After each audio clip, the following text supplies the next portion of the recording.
Bonjour à tous, c'est Patrick, j'espère que vous êtes en pleine forme. Aujourd'hui, dans cette vidéo, je vais vous partager les 7 meilleures astuces pour ne pas abandonner vos projets, peu importe le type de projet. Ça peut être un projet au niveau entrepreneurial. Moi, j'aide les coachs qui désirent mettre sur pied une entreprise en ligne, sont tannés d'échanger leur temps contre de l'argent, ils sont tannés de faire du 1 à 1, ils veulent plus de liberté, ils veulent un contrôle sur leur horaire du temps, ils veulent travailler moins, faire plus d'argent. Bref, moi, j'aide ces gens-là à mettre sur pied une entreprise qui leur apporte plus de 100 000 par année en plus ou moins 15 heures par semaine. C'est peut-être un de vos projets. Peut-être que vous avez comme projet de trouver l'âme sœur, perdre du poids, maîtriser un nouveau sport. Peu importe le projet que vous avez, il y a beaucoup de gens, malheureusement, qui abandonnent. Je ne sais pas trop d'où vient la statistique, mais il y a à peu près 15% des gens qui vont jusqu'au bout puis qu'ils terminent un projet, qui accomplissent un objectif. Donc, la grande majorité des gens vont malheureusement abandonner en cours de route. Donc, j'ai pensé faire une petite capsule aujourd'hui pour vous donner des astuces, des trucs, des stratégies pour vous aider à passer à travers lorsque vous aurez justement le goût d'abandonner vos projets, peu importe quel type de projet ça peut être. J'ai un de mes élèves cette semaine justement qui avait le goût d'abandonner. Alors, ils viennent de commencer mon programme d'accompagnement. Puis au début, ce qu'on fait, c'est qu'on doit trouver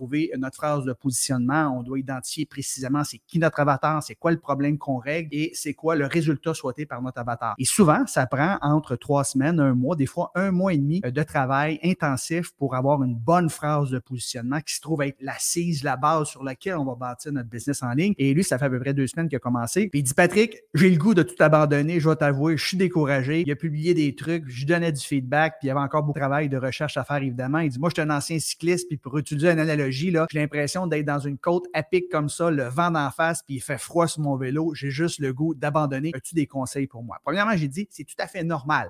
Tout le monde passe par là. Il n'y a pas personne qui a réussi quelque chose de grand et de significatif dans la vie qui l'a eu facile. On ne dira pas d'un capitaine que c'est un grand capitaine de bateau s'il n'a pas dû affronter des tempêtes. Donc, c'est tout à fait normal. Et si c'était si facile que ça, de gagner plus de 100 000 $ par année en travaillant plus ou moins 15 heures, 20 heures par semaine à moyen terme, bien, tout le monde le ferait. Donc, évidemment, oui, c'est difficile. Il faut faire le travail comme il faut en amont avant de lancer son entreprise. C'est très important de préciser son avatar, la problématique. Et ça, la problématique, elle doit être le plus spécifique possible ainsi que le résultat attendu. Donc, c'est tout à fait normal ce que tu vis. Je lui ai partagé, puis je vais vous partager 7 astuces pour vous aider à passer à travers justement des moments sombres où vous avez le goût d'abandonner vos projets. La première astuce pour ne pas abandonner vos projets, c'est tout simplement de révisiter son ou ses pourquoi. Alors, rappelez-vous pourquoi vous avez commencé votre projet. Dans le cas de mon ami Sylvain, je lui disais pourquoi tu as voulu lancer ton entreprise en ligne. Rappelle-toi ça, c'est important. C'est-tu parce que tu voulais avoir plus de liberté? C'est-tu parce que tu étais tanné de faire du 9 à 5, passer justement 12-15 heures par semaine dans le trafic à aller puis revenir du travail? Peut-être que tu étais tanné de travailler pour un boss qui était intransigeant. Peut-être que tu étais tanné de ne pas pouvoir contrôler ton horaire, décider quand tu rentrais au travail, quand tu quittais, quand tu prenais tes vacances. Peut-être tout simplement que tu avais l'impression de ne pas être payé à ta juste valeur. Tu aimerais ça gagner plus d'argent, pouvoir payer des études privées à tes enfants, les amener en voyage. Bref, rappelle-toi les raisons qui t'ont motivé à commencer. Et peu importe le projet que vous avez le goût d'abandonner, en vous rappelant la raison ou les raisons pourquoi vous avez commencé, eh bien, ça va vous aider justement à garder le momentum, continuer, persévérer face à l'adversité. Donc, écrivez, s'il vous plaît, petit exercice, vos pourquoi. À chaque fois que vous aurez le goût d'abandonner, revisitez cette liste tout simplement et ça va vous donner le goût justement de continuer. Deuxième astuce pour ne pas abandonner vos projets, fixez-vous des objectifs, s'il vous plaît, qui sont réalistes et cessez de vous comparer aux autres. Établissez des objectifs à court terme qui sont facilement réalisables. Il peut y avoir 100 étapes avant que vous puissiez atteindre votre objectif ultime. Concentrez-vous à réussir chacune des étapes progressivement et enlevez vos yeux sur la destination finale absolument, puis arrêtez de vous comparer aux autres. Donnez-vous le temps. Ça vous a pris du temps pour arriver où vous êtes. Si votre objectif est de perdre du poids, par exemple, bien, le 10, 15 ou 20 kilos que vous avez en surplus, bien, ça vous a peut-être pris 10, 15 ou 20 ans pour l'accumuler. Donc, c'est probable que vous allez le perdre en 10, 15 ou 20 jours. Donc, donnez-vous le temps, cessez d'être trop pressé et découpez vos gros projets en petits projets qui sont, eux, facilement réalisables et célébrez, s'il vous plaît, chacune de vos victoires sans vous comparer aux autres. Les seules personnes avec qui vous devriez vous comparer, c'est vous-même. Célébrez vos victoires. Chaque personne avance à son propre rythme. Concentrez-vous sur vos petits projets qui sont facilement réalisables et vous pourriez utiliser un acronyme qu'on utilise utilise dans le domaine du développement personnel qui s'appelle SMART. Hein. On fixe des objectifs qui sont spécifiques, mesurables, atteignables, réalistes et temporels. Arrêtez de vous fixer des objectifs qui sont trop élevés, trop rapidement et cessez de vous comparer aux autres. Troisième astuce pour ne pas abandonner vos projets, prenez du recul. Et oui, prenez du recul. Parfois, lorsqu'on a le goût d'abandonner, prendre une pause, ça nous aide à mettre les choses en perspective. Ça nous aide à recharger les batteries. Donc, la prochaine fois que vous aurez le réflexe ou que vous voudrez abandonner un projet, ben, prenez des vacances à la place, tout simplement. Alors, vous pourriez prendre une pause d'une semaine ou deux, simplement. Et quand on revient après cette pause-là, souvent, on a une nouvelle perspective. On a réfléchi, on est plus calme, on est plus posé, on est moins collé sur la forêt, justement. On a su prendre du recul. Par exemple, à mes débuts, moi, quand j'ai commencé à jouer au tennis à l'âge de 50 ans, j'étais vraiment pas bon, j'en arrachais. Et c'était dur pour l'orgueil. Hein. J'avais des femmes plus vieilles que moi qui me battaient à plate couture. Donc, évidemment, j'ai pensé laisser ce sport-là que je venais de découvrir. Et après mes premières 4 leçons, ce que j'ai fait, c'est que j'ai pris une pause. J'ai pris une pause de 2-3 semaines, tout simplement. J'ai pas joué du tout. Et ce que je me suis mis à faire à la place, c'est d'écouter des vidéos. Des vidéos pour améliorer ma technique. J'avais vraiment pas de technique. Et ce que ça a fait, c'est que quand je suis revenu au jeu, 2-3 semaines plus tard, après avoir vu ces vidéos-là, même si j'avais pas joué, j'étais un meilleur joueur. Donc, simplement faire une pause, des fois, ça va vous aider. Donc, la prochaine fois que vous aurez le goût d'abandonner, tout simplement, abandonnez pas.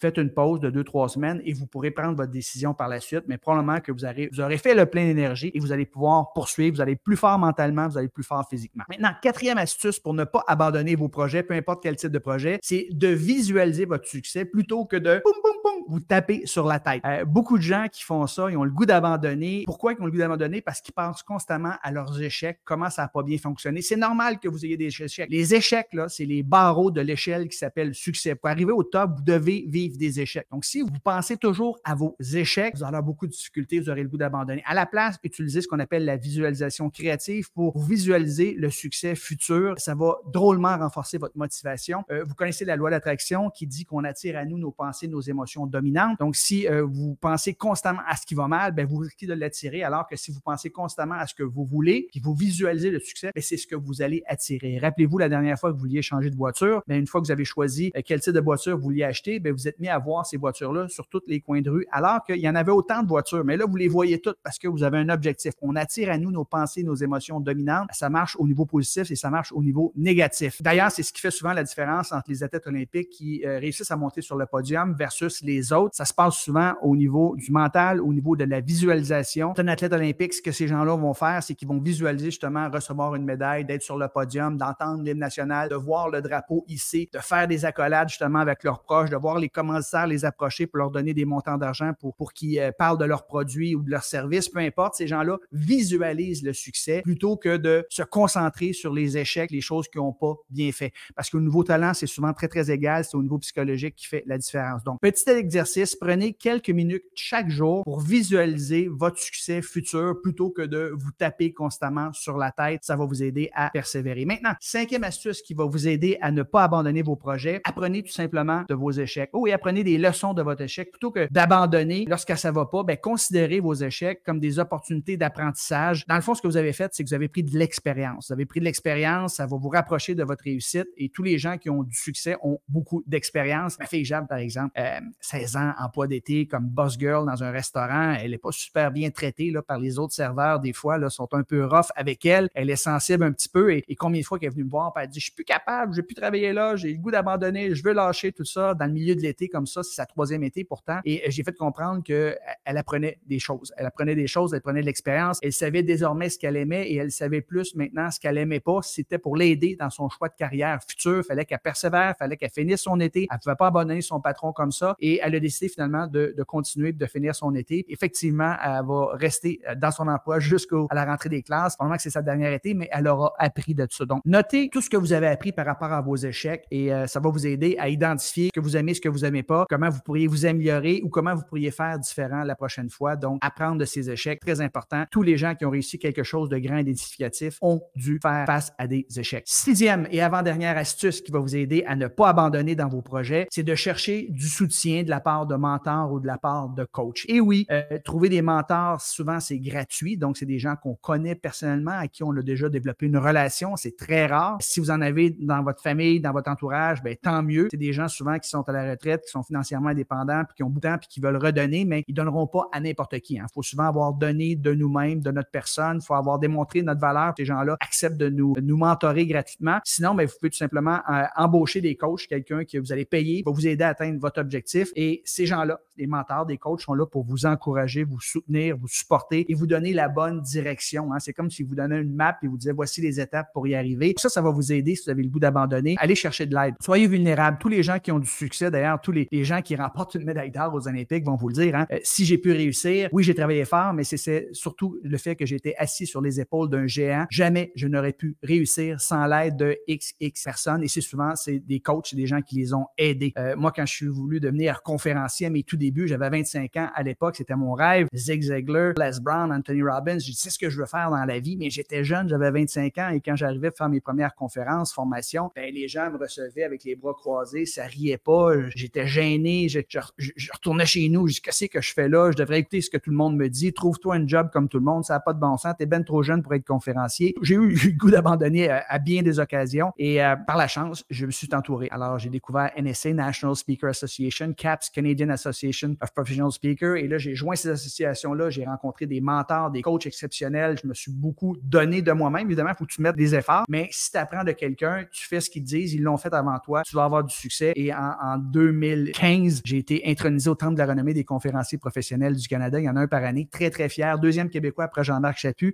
Mais oui, j'ai failli abandonner ma carrière de conférencier à mes tout débuts, mais c'est grâce à des mentors, à des coachs que j'ai pu passer à travers ce doute que j'avais et qui a fait en sorte que j'ai pu avoir une super belle carrière de conférencier professionnel. Donc, petit exercice, si vous avez la chance d'avoir un mentor, tant mieux. Sinon, embauchez un coach pour vous aider à progresser. Embauchez seulement des coachs qui vous garantissent votre satisfaction et vos résultats. Très, très important. Ainsi, vous allez passer à travers l'adversité à laquelle vous faites face. Maintenant, septième et dernière astuce que je vais vous partager qui va vous aider à ne pas abandonner dans vos projets, c'est d'adapter votre stratégie. C'est tout simplement de faire preuve de flexibilité. C'est très rare que quelque chose fonctionne du premier coup. Alors, si après avoir persévéré, après avoir demandé de l'aide, ça fonctionne toujours pas, c'est pas la fin du monde. Vous avez tout simplement ajusté votre stratégie. Moi, j'ai des étudiants des fois qui désirent lancer leur entreprise en ligne sur un sujet X et après quelques semaines, quelques mois, ça marche pas du tout. Je lui dis, gars, c'est pas grave. C'est pas grave. Tout ce que tu as appris jusqu'à présent, c'est pas perdu. Tu dois simplement changer d'angle. Tu dois changer de thématique. Tu dois changer d'approche. Et c'est ce qu'ils font et c'est ce qui leur permet de réussir. Donc, il faut pas s'obstiner à un moment donné. Si tu as reçu de l'aide de tes mentors, etc.,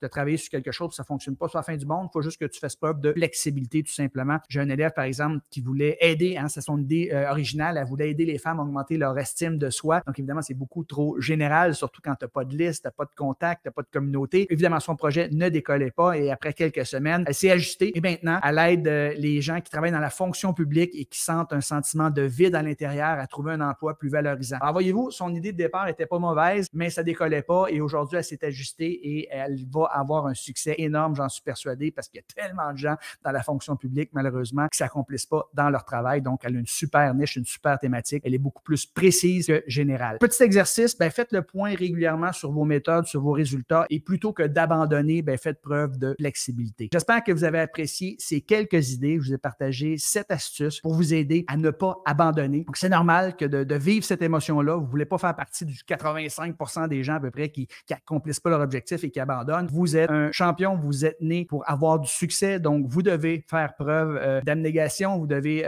persévérer, continuer. Donc, j'ai partagé cette astuce. Premièrement, pour ne pas abandonner vos projets, revisitez vos pourquoi. Deuxièmement, fixez-vous des objectifs réalistes et arrêtez de vous comparer aux autres. Allez-y un pas à la fois. Troisièmement, prenez du recul. Des fois, lorsque on a le goût d'abandonner, c'est juste de prendre une petite pause d'une semaine ou deux, on revient puis on est plus fort physiquement et mentalement. Quatrième astuce que je vous ai partagée, visualisez votre succès, ce que vous voulez avoir plutôt que de vous taper sur la tête constamment. Donc, faites attention, les images, le discours intérieur que vous vous dites, là, changez de cassette tout simplement parce que si vous pensez à ce que vous ne voulez pas et ce qui va mal, c'est ce que vous allez attirer dans votre vie. Cinquième astuce pour ne pas abandonner ses projets, c'est tout simplement d'apprendre de ses échecs. On n'échoue jamais dans le fond, on apprend juste des leçons. Donc, vous prenez de l'expérience, ça va vous aider à prendre des meilleures décisions par la suite. Donc, faites un bilan régulièrement. D'ailleurs, moi, je fais ça, je fais un journal personnel à tous les semaines depuis le 3 juin 1996. Ça me permet d'écrire justement ce qui a bien fonctionné dans ma vie, ce qui a moins bien fonctionné. Ça me permet de prendre des meilleures décisions par la suite. Sixième et avant-dernière astuce pour vous aider à ne pas abandonner, cherchez du soutien. Soit chez un mentor, soit un coach, quelqu'un qui a déjà passé par où vous voulez passer. Au lieu d'abandonner, allez chercher de l'aide et souvent, ces gens-là vont vous sauver 5 ans, 10 ans d'efforts, de sacrifices parce qu'ils l'ont fait avant vous et embaucher seulement des coachs qui vont pouvoir